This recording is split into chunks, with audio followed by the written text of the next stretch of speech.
तो हेलो मेरे प्यारे दोस्तों, आज आप सभी लोगों के लिए मैं मैथ का क्वेश्चन लेकर के आया हूं जो बोर्ड के पर्पज से बहुत ही वीवीआई है। तो दोस्तों, आज का सेशन आप लोगों के लिए बहुत ही शानदार होने वाला है और हो ना हो आपको यहीं से मतलब इस तरीके के क्वेश्चन आपको बोर्ड एग्जाम में देखने को मिल सकता है। तो दोस्तों, आप लोग इस सेशन को देखना ना भूले। तो देखिए दोस्तों, प्रश्न पैनल में प्रश्न कैसा कैसा है दोस्तों, इसी टाइप के प्रश्न यदि हो सकता है तो आपको बोर्ड एग्जाम में देखने को मिले, तो आप लोग इस सेशन को जरूर देखिएगा। तो देखिए दोस्तों, पहला प्रश्न क्या कह रहा है दोस्तों, देखिए यूक्लिड विभाजन एल्गोरिदम की मदद से 870 तथा 225 का महत्तम समाप्रवर्तक निकाले। तो दोस्तों, आप लोगों में से कईयों को यह प्रश्न आता होगा, लेकिन मैं आपको बता दूं कि वहाँ पे कैसे रिप्रेजेंट करना है, किस तरीके से वहाँ पे बनाना है, मैं ये चीज़ आपको यहाँ पे बना करके दिखाने वाला हूँ। तो दोस्तों, आप लोग इस सेशन को अवश्य रूप से देखें। तो देखिए दोस्तों, मैं इस प्रश्न को कैसे सॉल्व करता हूँ। तो चलिए दोस्तों, इस प्रश्न को सॉल्व करते हैं। जैसा कि दोस्तों प्रश्न में कहा गया है कि यूक्लिड विभाजन एल्गोरिदम से की मदद से मौसा ज्ञात करें। तो दोस्तों, सबसे पहले आप लोग कोई भी प्रश्न हो तो प्रश्न में जो चीज़ दिया गया है उस चीज़ को आप लोग कॉपी पे लिख लीजिए। तो दोस्तों, जैसे दिया हुआ है, दोस्तों दिया है लिख लेंगे। दोस्तों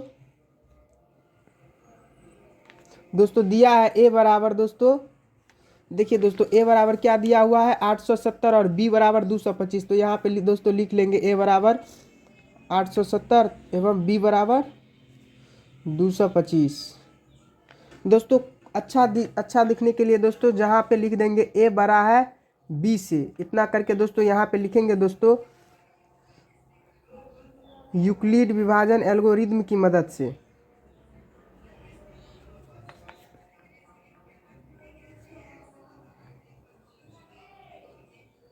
यूक्लिड विभाजन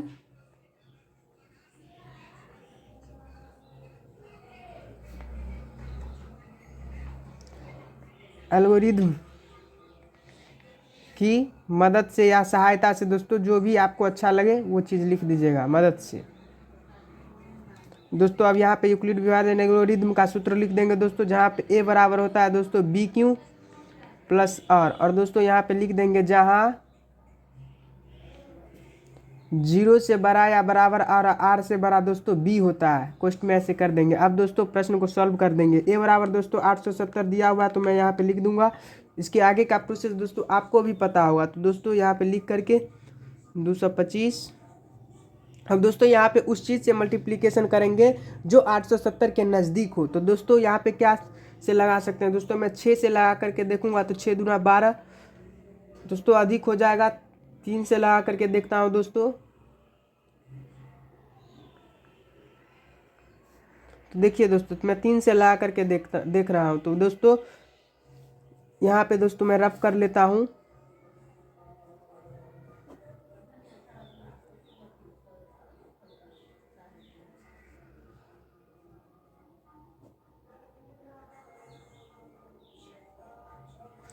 दोस्तों 675 आया, तो दोस्तों मैं 870 में से 675 को मैं घटा देता हूँ तो 5 आया, और इधर 900 195। तो दोस्तों यहाँ पे 195 शेष आ जाता है।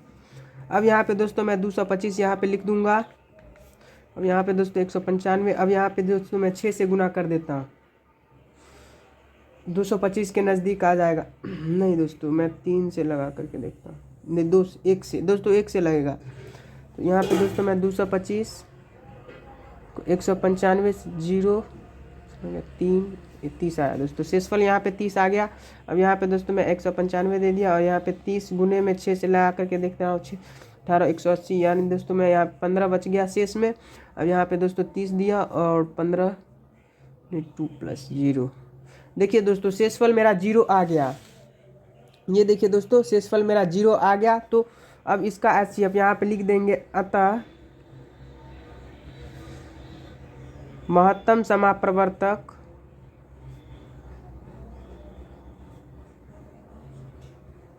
महत्तम समाप्रवर्तक 15 होगा। दोस्तों तो यदि आपको इस तरीके के प्रश्न मिलो तो आप लोग इस तरीके से सॉल्व कीजिएगा, क्योंकि ऐसे आप सॉल्व करेंगे तो काफ़ी अच्छा मार्क्स मिलेगा दोस्तों। जो चीज़ प्रश्न में दिया गया है उस चीज़ को पहले लिख लीजिएगा, उसके बाद सॉल्व तो आपको आता ही होगा, सॉल्व कर लीजिएगा, अच्छा मार्क्स मिलेगा। तो देखिए दोस्तों, पहला प्रश्न इस टाइप का यदि आपको मिले तो आप लोगों को घबराना नहीं है, आप लोग इस तरीके से सॉल्व कर लीजिएगा आसानी से।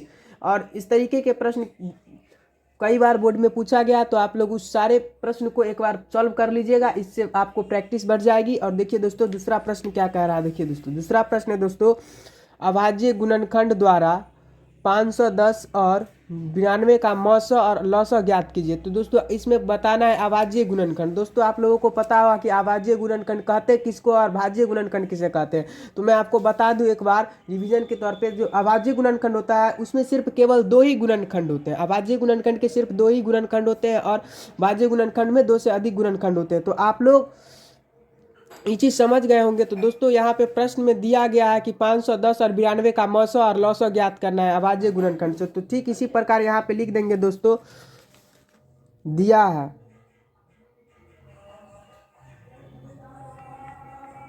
है दोस्तों अभाज्य गुणनखंड में 510 का दोस्तों रफ में गुणनखंड करके लिख देंगे। तो यहाँ पे आप लोग लिख लीजिएगा दोस्तों।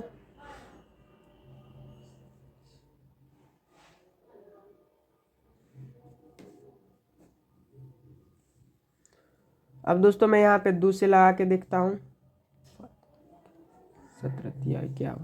देखिए दोस्तों गुणनखंड आ गया है 5, 2, 3 एवं 17। देखिए दोस्तों सब अभाज्य गुणनखंड के रूप में इसका गुणनखंड आया है। ठीक उसी प्रकार यहाँ पे 92 का भी मैं कर लेता हूँ। तो 92 का भी आ जाएगा दोस्तों, 2 से लगाया तो दोस्तों 46, 23। 92 का भी लगा लिया तो 2 × 2 × 2 3। अब दोस्तों अभाज्य मौसा ज्ञात करने में होता है दोस्तों पेयर लगाते हैं, दोनों में जो कॉमन आता है उसको मैं निकाल लेता हूँ और लौसा में जो बचता है उसको और जो कॉमन लिए थे उसको सबको मल्टीप्लिकेशन कर देते हैं। तो HCF ज्ञात करने के लिए जो दोनों में है, जो कॉमन है दोनों में, उस चीज़ को मैं ले लेता हूँ। तो दोस्तों 2 कॉमन लग रहा, यहाँ भी 2 है और इसमें भी 2 है, तो दोस्तों 1 आ जाएगा यहाँ पे। इसका HCF दोस्तों 2 हो जाएगा। और LCM में दोस्तों, LCM में करना क्या है दोस्तों, इसमें का 5, 3 एवं 17। तो 5 × 3 × 17। उसके बाद दोस्तों इसमें 2 × 23 और एक HCF लिए थे दोस्तों तो उसका 2, और इस सब का मल्टीप्लिकेशन करके जो प्रोडक्ट आएगा दोस्तों वही आपका LCM होगा दोस्तों। तो इस तरीके से आप लोग ऐसे प्रश्न को सॉल्व कीजिएगा। हालांकि ऐसा प्रश्न बोर्ड में बहुत कम बार पूछा गया है। यदि आप लोगों को पूछता है तो आप लोग इस तरीके से बनाइएगा, बोर्ड में जो मार्क्स दिया गया उस तरीके से मिल जाएगा दोस्तों। तो आप लोग अब आइए अगले प्रश्न पे, जो बोर्ड के लिए भी और आपके नॉलेज के लिए भी काफ़ी महत्वपूर्ण है। तो देखिए दोस्तों अगला प्रश्न क्या है।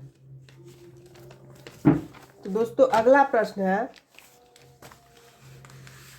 तो दोस्तों अगला प्रश्न है 1.8 पर रेकरिंग को भिन्न के सरलतम रूप में। दोस्तों आप लोग में से कईयों को इस प्रश्न का सॉल्व आता होगा और कईयों को ऑब्जेक्टिव। ऐसा प्रश्न आप लोगों को ऑब्जेक्टिव वेरिएंट में सबसे ज़्यादा देखने को मिलता है और सब्जेक्टिव में बहुत कम रूप से। तो आप लोग तो ऑब्जेक्टिव बना लेते हैं, परंतु सब्जेक्टिव में कैसे बनाना है इस चीज़ में आप लोगों को कहीं ना कहीं कमी रहती है। तो दोस्तों मैं आपको बता दूं कि इस प्रश्न को कैसे सॉल्व करना है। दोस्तों जैसे दिया है तो दिया है लिख देंगे दोस्तों। पहले ऊपर में सारे प्रश्न में जो भी प्रश्न मिले चुपचाप दिया है लिख लीजिएगा। उसके बाद जो प्रश्न में दिया गया है उस चीज़ को नीचे में लिख करके, और जो सॉल्व है जो प्रोसेस है उस प्रोसेस से आप लोग प्रश्न को सॉल्व कर लीजिएगा। बस इतना कर लीजिएगा, आपको पूरा मार्क्स मिलेगा। अब देखिए दोस्तों दिया हुआ है तो 1.8 पर रेकरिंग। तो मैं इसको दोस्तों यही प्रश्न में दिया गया तो पहले मैं मान लूँगा दोस्तों, माना कि x = 1.8 पर रेकरिंग कहने का मतलब 888 ... समीकरण फर्स्ट दोस्तों मैं यहीं पे मान लेता हूं इसको। अब दोस्तों करना क्या है, दोनों ओर दोस्तों यहाँ पे एक अंक के बाद दशमलव है तो मैं यहाँ पे दोनों ओर सर यहाँ पे और नहीं है और है, तो दोनों ओर 10 से गुना करने पर। तो आप लोगों के मन में ये हुआ कि मैं 10 से ही क्यों गुना करूं, 100 से भी कर सकता हूं। तो दोस्तों आपको बता दूं कि दशमलव के बाद अगर दशमलव जितने अंक के बाद है उतने अंक से गुना कर लूंगा 10 से। जैसे अगर 2 अंक के बाद दशमलव रहता तो मैं 100 से गुना करता, 3 अंक के बाद दशमलव रहता तो मैं 1000 से गुना करता। इस तरीके से दोस्तों आप लोगों को भी करना है। अगर 2 अंक के बाद मिले तो आप लोग 100 से गुना कीजिएगा, लेकिन यहाँ पे 1 अंक के बाद दशमलव दिया गया है तो आप लोग 10 से ही गुना कीजिएगा। तो दोनों ओर 10 से गुना करने पर दोस्तों दोनों ओर 10 से गुना कीजिएगा तो क्या आएगा 10x इजिकल टू, दोस्तों यहाँ पे अगर आप 10 से गुना करते हैं तो दशमलव एक कट जाएगा, क्योंकि यहाँ पे दशमलव 18 1.8 है, तो दोस्तों ये बट्टा में आएगा तो 18/10 हो जाएगा, और 10 से गुना कीजिएगा तो 10 से 10 कट जाएगा, तो 18 दशमलव में 888 आ जाएगा दोस्तों, डॉट डॉट डॉट। तो समीकरण सेकंड आया यहाँ से दोस्तों। तो अब दोस्तों करना क्या है, समीकरण फर्स्ट एवं समीकरण सेकंड तथा फर्स्ट को घटाने पर दोस्तों क्या करना है दोस्तों, पहले लिख देंगे 10x equal to 18,888 dot dot dot, उसके बाद x के बाद दोस्तों दशमलव में कितना है 1.888, समीकरण सेकंड समीकरण फर्स्ट। दोस्तों यहाँ से दशमलव के आगे वाला कट जाएगा दोस्तों, अब यहाँ से 9x आ जाएगा, घटाने पर चिन्ह बदल जाता है दोस्तों, 18 में से 1 गया दोस्तों तो 17 आ गया, x बराबर दोस्तों यहाँ पे 17/9 आ गया। मतलब क्या दोस्तों, भिन्न के सरलतम रूप में यह प्रश्न का उत्तर आ गया। कह रहा था ना दोस्तों कि भिन्न के सरलतम रूप में बदले, तो यहाँ पे दोस्तों भिन्न के सरलतम रूप में आ गया, तो यहाँ पे लिख देंगे कि सरलतम रूप, भिन्न का सरलतम रूप, भिन्न का सरलतम रूप 17/9 होगा। दोस्तों इस तरीके का प्रश्न मिलेगा तो आप लोग ऐसे सॉल्व कीजिएगा। यदि आप लोग को समझ में नहीं आ रहा है तो एक बार बैक करके देख लीजिए, क्योंकि यह प्रश्न बहुत ही ज़रूरी है, बोर्ड के दृष्टिकोण से भी और आपके नॉलेज के भी दृष्टिकोण से। तो चलिए दोस्तों अब आते हैं अगले प्रश्न पे। अगला प्रश्न क्या है दोस्तों, वो भी काफ़ी बार बोर्ड में पूछा गया है, तो आप लोग उस प्रश्न को देखिए कि अगला प्रश्न क्या कह रहा है। दोस्तों अगला प्रश्न है कि सिद्ध करना है दोस्तों, सिद्ध करना है कि √3 एक अपरिमेय संख्या है। तो दोस्तों यह प्रश्न बोर्ड में कई बार पूछा गया है, प्रीवियस ईयर या क्वेश्चन बैंक भी आप पलट करके देखिएगा तो प्रश्न आपको देखने को मिलेगा। तो इसमें सिद्ध करना है, तो दोस्तों जो चीज़ हमको सिद्ध करना है, तो दोस्तों यहाँ पे पहले ले लेंगे दोस्तों, माना कि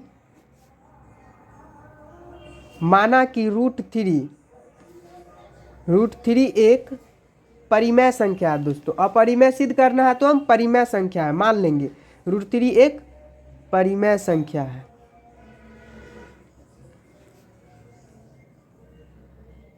परिमेय संख्या है दोस्तों, पहले मान लेंगे।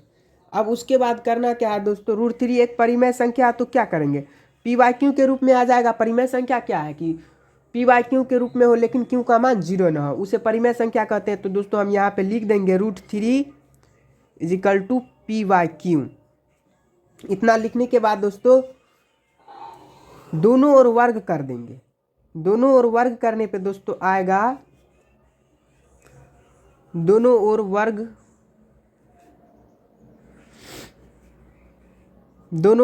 करने पर देखिए दोस्तों, दोनों ओर वर्ग कीजिएगा तो 3p² एक q को इधर ले आएंगे दोस्तों, तो 3q इजिकल टू p²/q इतना आएगा दोस्तों। अब दोस्तों करना है कि जैसे यहाँ हुआ ना कि माना कि √3 एक परिमेय संख्या है, तो इस चीज़ के बाद दोस्तों एक चीज़ यहाँ पे लिख लीजिएगा, जहाँ p/q एक पूर्णांक संख्या है, उसके नीचे लिख लीजिएगा दोस्तों, जहाँ p/q एक पूर्णांक संख्या है, पूर्णांक संख्या है या धनात्मक पूर्णांक संख्या है, ये चीज़ आप लोग लिख लीजिएगा। उसके बाद दोस्तों यहाँ पे लिख लीजिएगा, अतः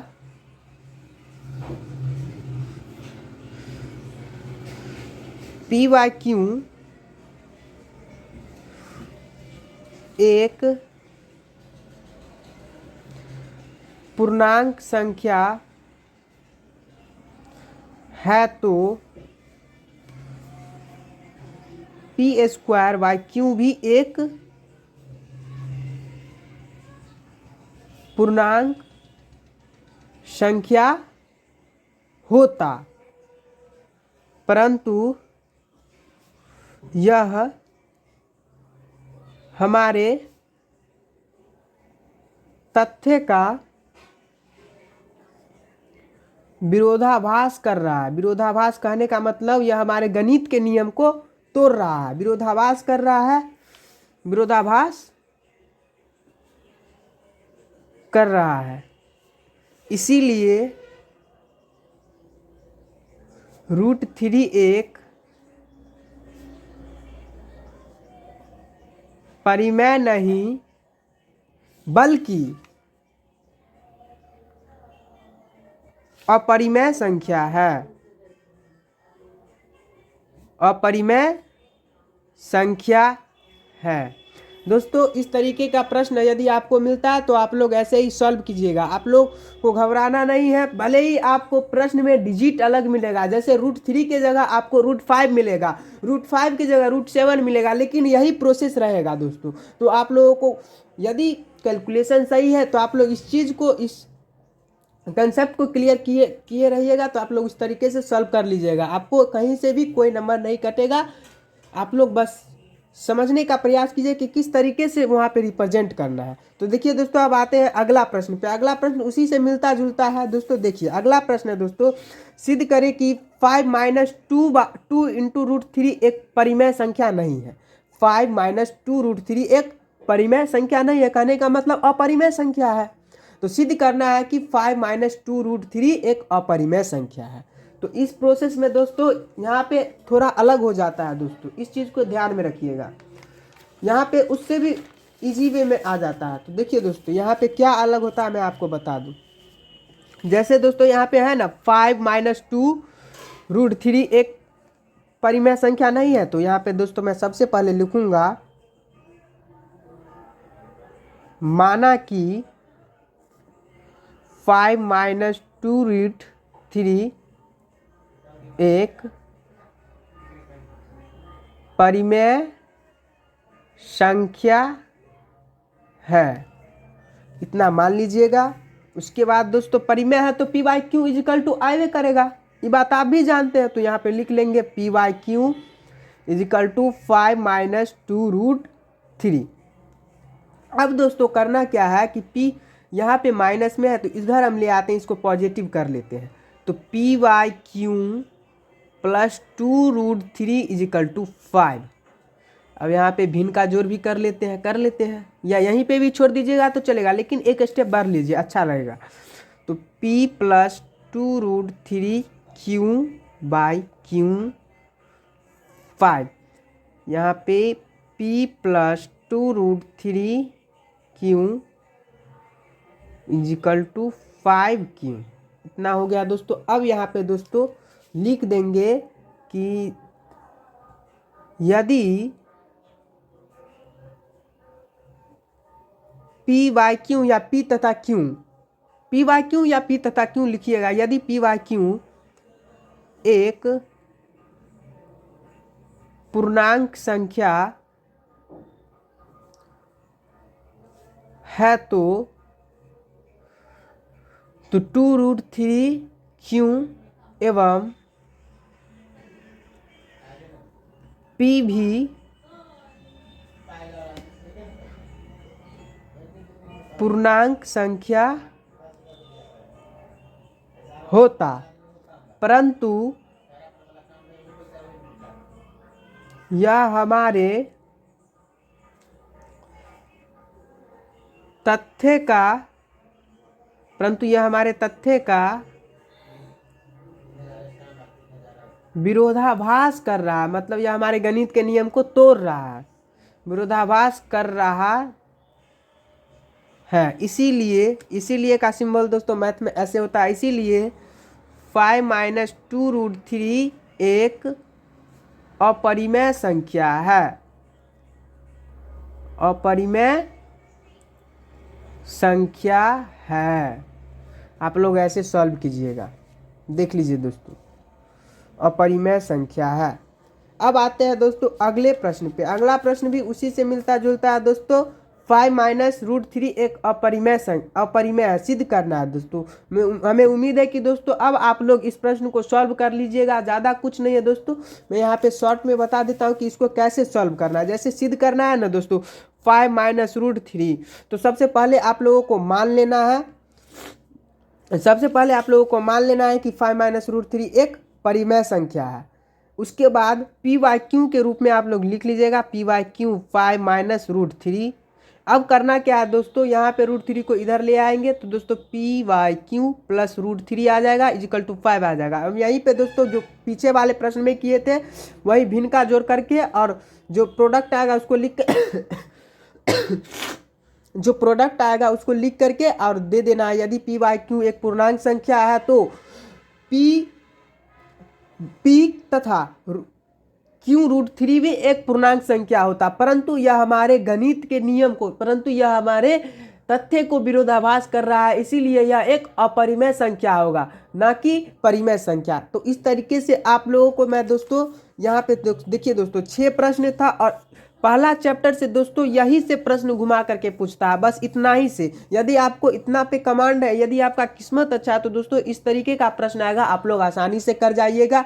यदि आपको पता रहेगा प्रोसेस क्या है, आपको बनाने आता है, आपको सॉल्व करने आता है प्रश्न, लेकिन रिप्रेजेंट कैसे करना है कॉपी पे, ये चीज़ आप में को नहीं समझ में आती है, उस समय ऐसा होता है। जैसे आप लोग कभी कभी अच्छा करने का कोशिश कीजिएगा और ख़राब करके आ जाएगा। तो आप लोगों को मैं बता दिया हूँ कि इस तरीके से आप लोग रिप्रेजेंट कीजिएगा, बहुत ही अच्छा मार्क्स मिलेगा।